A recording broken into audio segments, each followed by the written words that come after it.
When I first started sim racing, I quickly realized that lap 1 is an extremely dangerous phase of the race.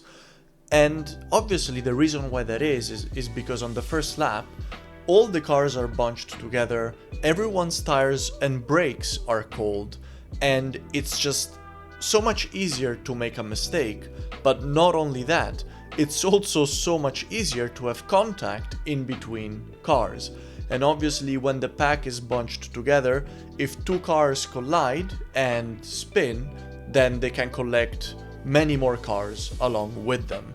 Now, bear in mind, I am not a sim racing coach. I'm just a guy with a full-time job who loves sim racing and who doesn't get to do a huge amount of races every week. And for this reason, I really want to make the most out of the races that I can do. I really hate spending time towing back to the pits, especially right at the start of our race. For this reason, I decided very early on in my sim racing career that I wanted to be as efficient as possible in the first lap and learn how to survive on lap 1 as much as possible. Now, let's get right into the tips, and we'll discuss them by looking at some replays from my race starts. It'll be a great way to show you exactly what I mean. Let's get right into it. The lights go green and we're off. Already off the start, as you can see, I have a run on this Mercedes ahead of me. As you can see, I have overspeed and I'm catching up to him. I could either use my extra speed and pull up next to him on the right. As you can see, there is space here. There is nobody alongside me. And I could try to take it around the outside on turn 1. However, for the sake of safety, considering that I still have cold tires and cold brakes, I actually decide to lift. So if you keep an eye on my throttle input here, I pull back on the throttle, I even brake a little bit. I want to create a gap between myself and the Mercedes ahead. The reason for this is because if you're really up against the rear of the car ahead of you and he brakes hard because there's a crash ahead of him, or because he loses control of his car, then you have nowhere to go. Essentially, by doing this, as you can see, I'm creating a buffer zone between myself and him where I can potentially maneuver around any potential crashes. That's my precaution number 1. The second decision that I have to make is what line I am going to take at turn 1. Well, in this situation, as you see right now, the Mercedes actually ended up opening itself off to the outside line. So as you can see, he's running the outside line. So for me right now, there's a big gap here in the middle. There's a lot of space between myself and car number 14, the McLaren ahead of me. So I decide to just take the inside line. But in general, no matter what, I always prefer taking the inside line at turn 1. So as you can see, I roll into the corner and now I've taken the inside line.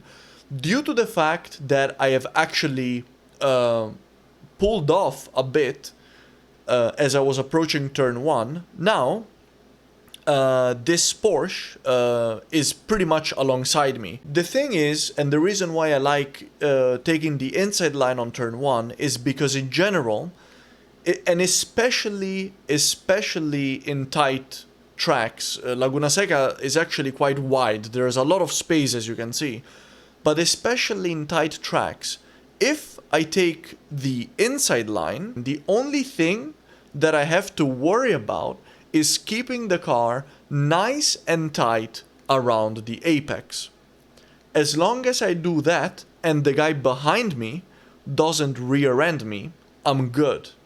I'll get through it safely. That's also because in general, if you're on the outside line, if anybody here has snap oversteer or has understeer and they leave the track, they're usually going to be leaving the track from the inside towards the outside in this kind of diagonal motion. That's at least what I noticed, which means that if you're on the outside, they will most likely be coming into your way. So yeah, as you can see, this was a relatively straightforward corner. I just hug it on the inside and we're through safely. So this is usually what I do for turn 1. Now, let me show you how I approach huge crashes. Alright guys, for my second example, we're going to be looking at how I analyze a situation where there is a huge crash ahead of me. Let's take a look. We're at Spa, once again, GT4 challenge. Now, Spa is notorious for big crashes on lap 1. We're about to do Eau Rouge and Radillon here. We get through, we're at the top of Radillon, and lo and behold, there's smoke. I already know at this point there is a massive crash ahead. With that amount of smoke, there's likely multiple cars involved. The visibility is terrible. There's a bunch of cars, as you can see right ahead here, and there's smoke. So I can't see how many cars are involved. I can't see where they are on track. I can't see if they're stopped. I can't see if they're running. I know nothing. So I want to stay alive, and my goal right now is to try and gather as much information as possible. I don't just want to charge into that smoke and into that traffic, not knowing what the hell is going on. Let's take a look. So you see at this point, this guy also spins, right? So at this point you can see, like, there's space between myself and the car ahead. You see, those guys, not all of them were braking, so now they're in a 3 wide, they're almost in a 4 wide. That's really dangerous. I'm, like, with this gap in front, I'm already on the brakes, and now I'm also looking at this guy on my left, and I can see that he bounced against the barrier. He's gonna be coming back across the track, so I wanna stick to the right as much as possible to get around him. As you can see, he's coming towards me. Those guys are almost 4 wide, and at this point I'm almost fully on the brakes, because let's not forget there's still a whole situation happening around us here. We're not only worried about this guy on the left, but there's smoke everywhere, and I still don't know what the hell is going on there and how many cars are involved. So we get around that guy. I can see the smoke is starting to dissipate. As you can see, I'm like 80% on the brakes, and I can see that everything seems to be okay on the right now. It seems like the trouble is out there on the left. So I know that I am good to hold my line and proceed on this line, but still, I'm still gonna slow the car down, because what if the guys on the left again bounce on the barrier and come back across the track? What if they try to rejoin and they collect me? At this point, I'm down to like 90 kilometers an hour. So I've lost basically like over half of my speed. And now I can confirm that essentially it seems to be safe to pass or to continue going down the line that I'm already on. So I'm just gonna tuck in behind the Aston Martin here and proceed through this carnage field. And this is where the extent of the carnage is really revealed to us. There's this McLaren that's literally upside down. There's a Porsche out on the right. We couldn't see any of that. So imagine if I would have tried to overtake the Aston Martin on its, like on the left, and go around, I would have ended up into all of this. But because we slowed down, and we did that really in time, had a look, gathered information, we managed to get around all this shit show that happened here. And as you can see, we basically just drive right through. So yeah, let's see it again in real time.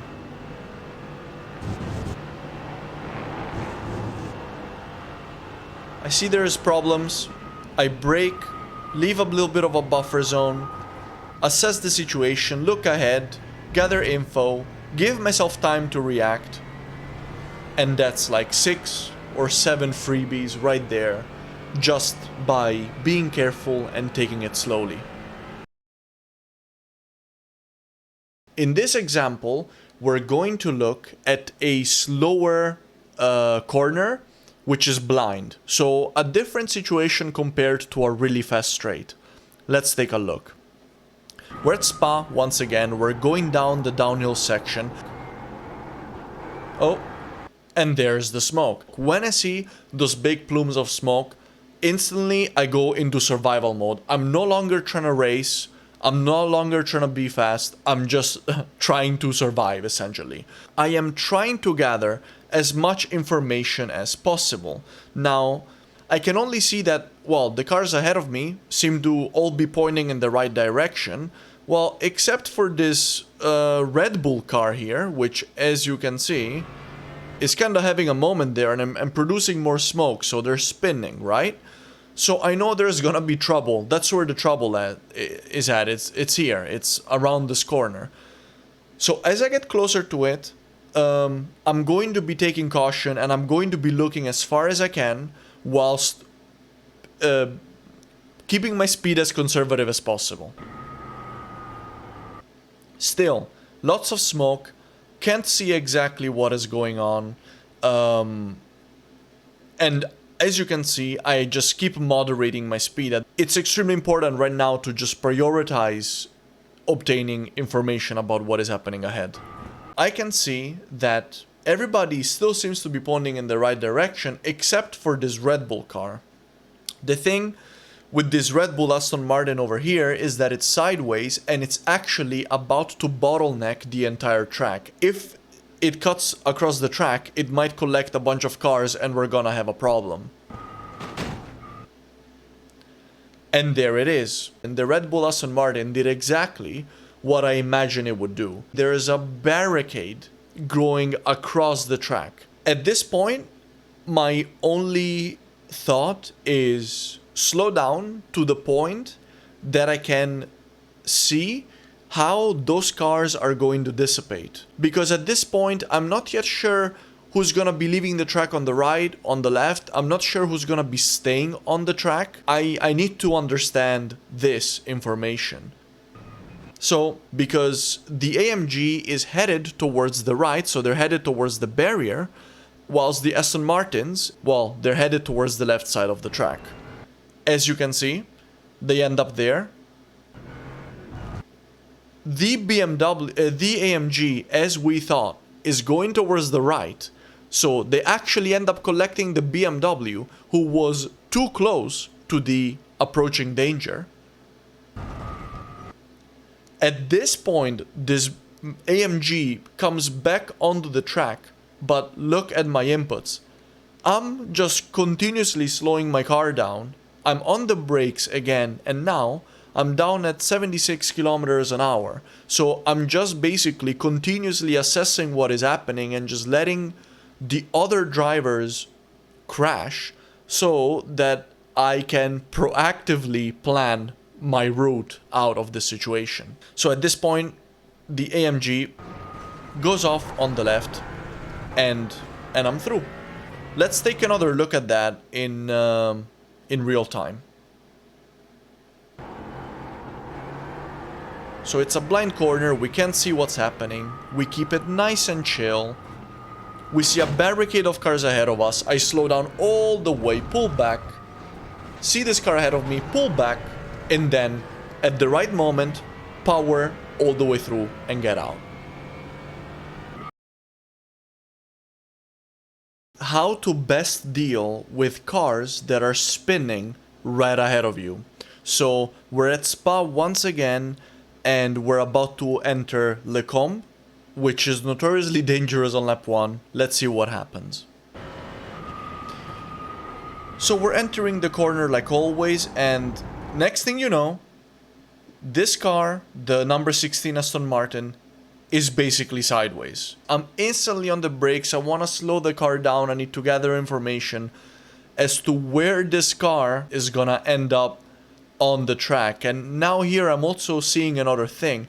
He's on the verge of hitting the number 21 BMW right ahead of me. So it's possible that I'm gonna have to dodge both cars, but I'm not sure yet. Right now, kind of everything feels wrong. It's like no matter where I go, I could be in trouble. The safest choice is just to slow the car down. And as you can see, I'm at 100% brake pressure within like a split second. I'm still looking ahead and I see that the BMW actually seems to be clear. So at this point, I know that Stoner over here, number 16, is gonna be traveling from left to right.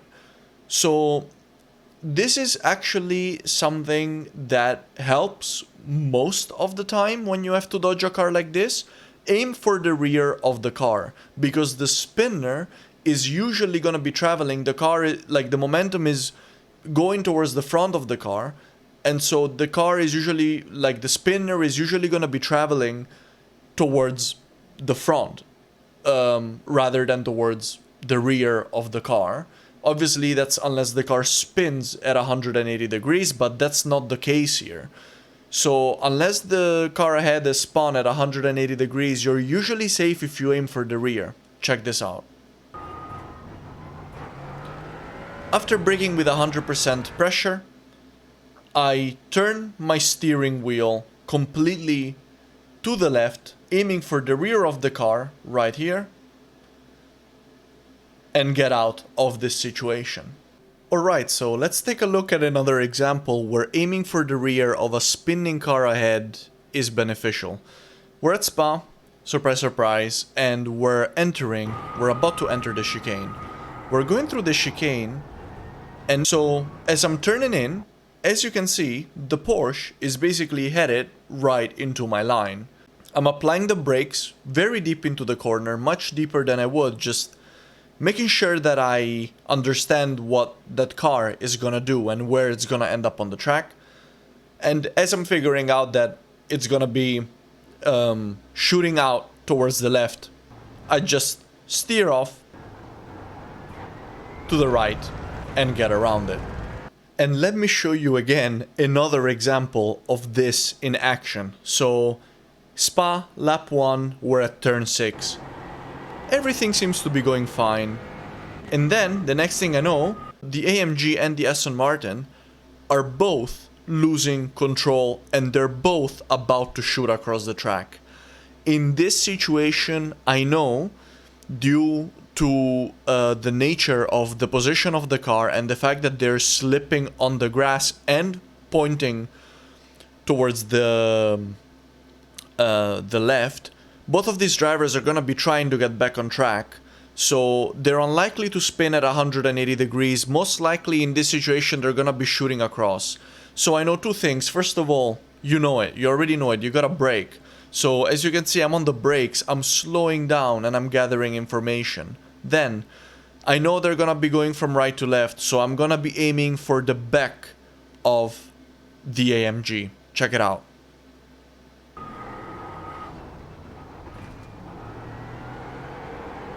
And just like that, we're through.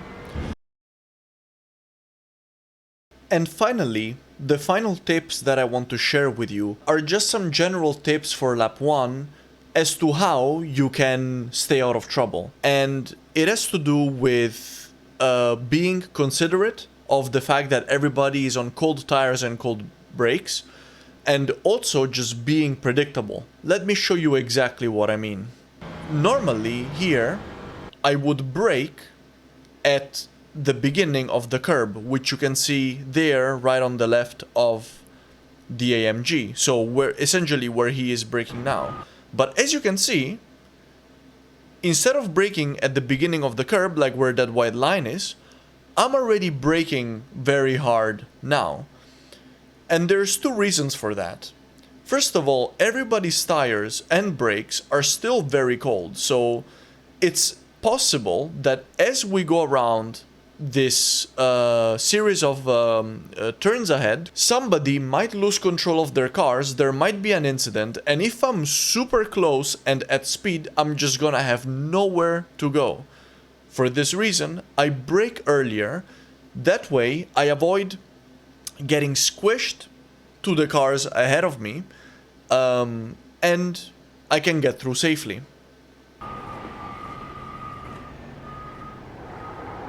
As you can see, I'm already caught up with the cars up ahead, and I have absolutely no trouble. And if there would have been a crash in this turn, which there often is here at Spa, and that's why I was extra careful, I would have easily been able to see it and avoid it. And now, as you can see, we're back bumper to bumper. And what I advise in this situation during lap 1 is to brake earlier than your brake markers. Because when you are following a car closely, if you brake at your usual markers and you're very close and they're also braking at that same marker, or maybe even a little bit earlier than you, you have a pretty high chance of rear-ending the car ahead of you. So, and this goes throughout the whole race as well, but especially on lap 1 when tires and brakes are still quite cold, if you're following somebody closely, brake a bit earlier, like 1 car length earlier than your usual brake marker. That way you are 100% sure that you're not gonna be running into someone's rear. And once again here, as we are in a tight pack, I just brake a little bit earlier to avoid running into somebody's back end. Now, obviously, you might say, oh yeah, but if you would have pushed, you could have overtaken the guy and all that. And I know that, and I really do try my best to push as much as possible. But this is a 30-minute race. Why should I risk bottling it on lap 1 when the car is not fully performant yet, when I have 30 minutes ahead of me to try and gain more positions? So this is how I approach this, and yeah, I understand it's a relatively conservative approach, but I prefer this over taking risks at every corner on the first lap. And alright everyone, those were my tips to try and stay out of trouble on lap 1. If you enjoyed this video, please consider subscribing, consider leaving a like. Let me know in the comments what you think, if you agree with my approach or if you think that there is a better way to stay out of trouble. Let me know what you do in your own races. I would love to hear from you guys. I would love to hear your opinion on this topic. And yeah, consider liking, consider subscribing, and as always, see you in the next one. Take care, guys.